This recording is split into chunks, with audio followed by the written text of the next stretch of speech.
Praise the lord.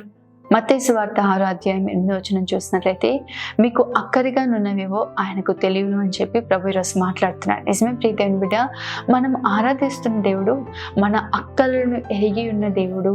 మన ప్రతి తలంపులను, ప్రతి ఆలోచనలు, ప్రతి స్థితులను మాత్రమే కాదు, కానీ నీకు ఏ సమయంలో ఏది కావాలో, ఏ సమయంలో నీకు ఏది అక్కరగా ఉందో ప్రభు ఎరిగి ఉన్న దేవుడు. దేనిని గూర్చి చింతించకండి, ఏమి తిందుమా, ఏమి త్రాగుదుమా, ఏమి ధరించుకుందుమా అని కానీ చింతించకండి ప్రియ దేవుని బిడ్డ. ఆకాశ పక్షులు చూడండి, విత్తవు కోయవు, వాటిని పోషిస్తూ ఉన్నాడు. గడ్డి పువ్వును చూడండి, అది ఉదయాన్నే పూచి సాయంకాలంకి ఎండిపోయి ఆ పువ్వు అంత అందంగా అలంకరింపబడుతుంది. మరి తన పోలికలో, తన స్వరూపంలో ప్రభు మనం చేసుకొని ఉన్నాడు.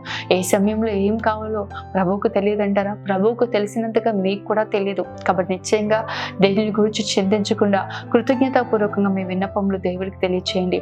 తప్పక దేవుడు మీ అక్కర్లన్నీ తీర్చి తన మహిమైశ్వర్యం చొప్పున మిమ్మల్ని ఆశీర్వదించే దేవుడుగా మీ పక్షాన ఉంటాడు. ఆమెన్. God bless you.